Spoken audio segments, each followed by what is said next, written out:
তোমালোকে বহুতে মোক কমেন্ট কৰিছিলা যে স্যাৰ এনেকুৱা কিছুমান কোৱেশ্চনছ দিয়ক যিকেইটা কোৱেশ্চনছ এক্সামত অহা চান্স 100% থাকে আৰু যিকেইটা পঢ়ি আমি কম টাইমত পাছ কৰা নম্বৰখিনি লাভ কৰোঁ হেয়ে মই তোমালোকৰ কাৰণে আজি লৈ আহিছোঁ 7 নম্বৰ এই 7 নম্বৰ যদি তোমালোকে ভালদৰে চোৱা ভালদৰে পঢ়া তেতিয়াহ'লে তোমালোকে আৰামছে ইজিলি 5 পৰা 6 নম্বৰৰ ভিতৰত লাভ কৰিব পাৰিবা ওকে মই 1 নম্বৰ কমাই দিছো যদি ভালদৰে কোনোবাই আনসাৰছখিনি লিখি দেন 7ৰ ভিতৰত 7 নম্বৰ লাভ কৰিব পাৰিব আৰু এইটো বহুতটা চেপ্টাৰ মিলি নহয় মাত্ৰ এটা চেপ্টাৰৰ পৰা আৰু এইটো বস্তু তোমালোকৰ মেট্ৰিকত আহিছিল আৰু সেই মেট্ৰিকত অহা পেপাৰখনৰ সেম প্যাটাৰ্ন লৈ সেই চেপ্টাৰটোৰ পৰা অহা 3 বা 4টা কোৱেশ্চনছ মই তোমালোকক দিম যেকেইটা কোৱেশ্চনছ বহুত বেছি ইজি হ'ব লগতে আনসাৰছখিনিও প্ৰভাইড কৰাম WhatsApp চেনেলত তো তোমালোকে যদি WhatsApp চেনেলটো জয়েন কৰা নাই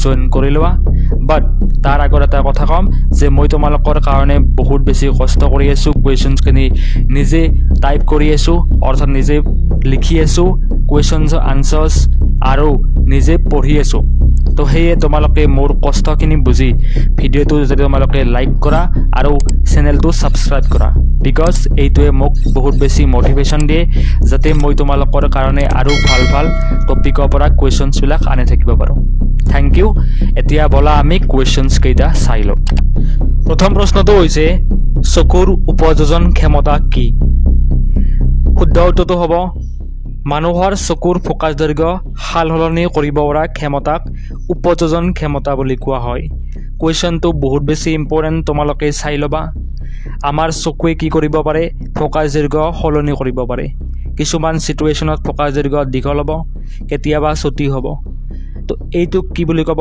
চকুৰ উপযোজন ক্ষমতা বুলি ক'ব সেকেন্ড নম্বৰ কোৱেশ্চনটো বহুত বেছি ইম্পৰ্টেন্ট মায়োপিয়াগ্ৰস্ত চকু থকা মানুহ এজনে 1.2 মিটাৰতকৈ বেছি দূৰত বস্তু দেখা স্পষ্টকৈ দেখা নাপায় যথোচিত দৃষ্টি ঘূৰাই আনিবলৈ কেনে ধৰণৰ লেন্স ব্যৱহাৰ কৰিব লাগিব তোমালোকে দেখিছা যে আমাৰ চকুৰ কিছুমান বিকাৰ আছে অৰ্থাৎ বেমাৰ আছে যিবিলাকে চশমা পিন্ধে তেওঁলোকে গম পায় এটা হৈছে মায়োপিয়া আৰু এটা হৈছে হাইপাৰমেট্ৰোপিয়া আৰু যিবিলাক বুঢ়া মানুহ তেওঁলোকৰ থাকে প্ৰেছবায়োপিয়া বাৰু আমি হেইটো নকও মায়োপিয়াত কি হ'ব ওচৰৰ বস্তু দেখিব বা দূৰৰ বস্তু ভালদৰে নেদেখে তেনে ক্ষেত্ৰত আমি কি কৰিব লাগিব অবতল লেন্স ল'ব লাগিব মায়োপিয়াগ্ৰস্ত ব্যক্তি এজনে যিজন ব্যক্তিয়ে ওচৰৰ বস্তু দেখা পায় বা দূৰৰ বস্তু দেখা নাপায় হেইটো বিকাৰ হ'ব মায়োপিয়া বা নিকট দৃষ্টিগ্ৰস্ততা আৰু এই বিকাৰটো অবতল লেন্স ব্যৱহাৰ কৰি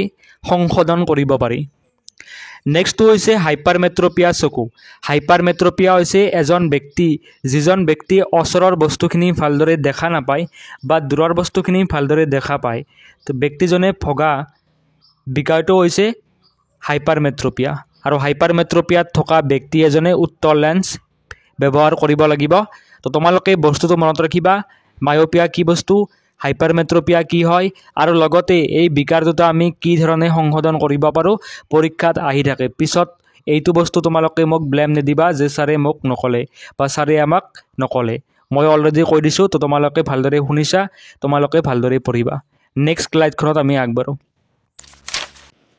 তোমালোকে স্ক্ৰিনত দেখিছা কোৱেশ্চন নম্বৰ 3 স্বাভাৱিক দৃষ্টিৰ এজন মানুহৰ বাবে নিকট বিন্দু আৰু দূৰবিন্দু কি নিকট বিন্দু হ'ব 25 সেন্টিমিটাৰ আৰু দূৰবিন্দু হ'ব অসীম বা ইনফিনিটি নিকট বিন্দু হৈছে যি ন্যূনতম দূৰত্বত মানুহ এজনে বস্তু এটা চকুৰে দেখা পায় হেইটো হ'ব নিকট বিন্দু আৰু এজন সুস্থ মানুহৰ কাৰণে নিকট বিন্দু হৈছে 25 সেন্টিমিটাৰ আৰু দূৰবিন্দু হৈছে যি ম্যাক্সিমাম বা সৰ্বোচ্চ দূৰত্বত এজন মানুহে বস্তু এটা দেখা পায় ওকে হেইটো কি বুলি ক'ব দূৰবিন্দু বুলি ক'ব কোৱেশ্চন নম্বৰ 4 ছাত্ৰ এজন শেষৰ বেঞ্চত বহিলে বৰ্ডখন চোৱাত অসুবিধা পায় লৰাজনে ভগা বিকাৰটো কি হ'ব পাৰে ইয়াৰ সংশোধন কেনেকৈ কৰিব পাৰি লৰাজনে ভগা বিকাৰটো হ'ব মায়োপিয়া বিকজ তেওঁ ওচৰৰ বস্তুখিনি দেখিছে বাট 1.2 মিটাৰতকৈ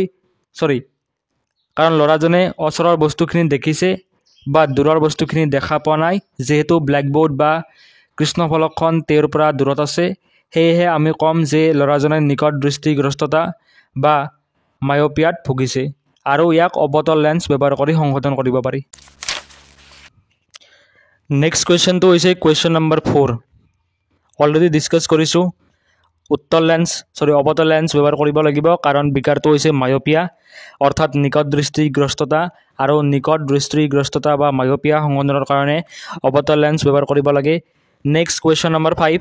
চকুৰ পৰা লক্ষ্যবস্তু দূৰত্ব বঢ়াই নিলে চকুৰ ভিতৰত প্ৰতিবিম্বৰ দূৰত্ব কি হয়? এইটো কি থাকে? একে থাকে।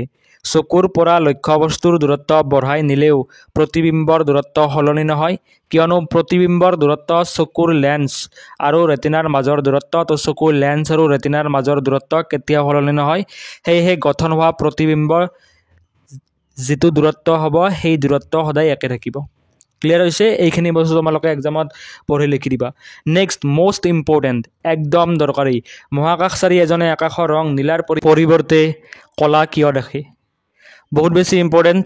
মহাকাশত কি নাই? বায়ুমণ্ডল নাই, আৰু সেয়েহে পোহৰৰ কি নহয়? বিক্ষেপণ নহয়। কাৰণ যদি পোহৰৰ বিক্ষেপণ হ'ব লাগে তেতিয়াহ'লে মহাকাশত বায়ুমণ্ডল থাকিব লাগিব।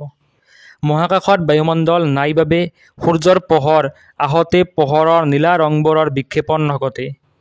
ফলত কোনো বিক্ষেপিত পোহৰ বা আন পোহৰ লৈ মহাকাশচাৰীৰ চকুত নপৰে। গতিকে মহাকাশচাৰী এজনে আকাশৰ ৰং কি দেখে? নীলাৰ পৰিৱৰ্তে ক'লা দেখা পায়। বহুত বেছি ইম্পৰ্টেণ্ট হয় কুৱেশ্যনটো, তোমালোকৰ কাৰণে ৰাখিছোঁ। তোমালোকে মুখস্থ কৰিবা আৰু এক্সামত লিখিবা। কুৱেশ্যন নম্বৰ 7ত সুধিছে মুকলি আকাশৰ ৰং নীলা কিয়? বহুত বেছি ইম্পৰ্টেণ্ট। সূৰ্যৰ ৰশ্মি পৃথিৱী আহি পাওঁতে বিভিন্ন গেছ আৰু বায়ুত থকা বিভিন্ন কণাত খুন্দা খাই চাৰিওফালে সিঁচৰিত হৈ পৰে। নীলা ৰঙৰ তৰংগ দৈৰ্ঘ্য বহুত চুটি আৰু বহুত বিচ্ছুৰিত হয়, সেইবাবে আনবোৰ ৰঙতকৈ বেছিকৈ সিঁচৰিত হয়। সেয়ে আমি সৰহভাগ সময় আকাশখন নীলা দেখোঁ। যিটো ৰঙৰ তৰংগ দৈৰ্ঘ্য চুটি হ'ব সেই পোহৰটো বা সেই ৰংটো কি হ'ব? বেছিকৈ সিঁচৰিত হ'ব, যাৰ ফলত আমি আকাশৰ ৰং কি দেখোঁ? নীলা দেখোঁ।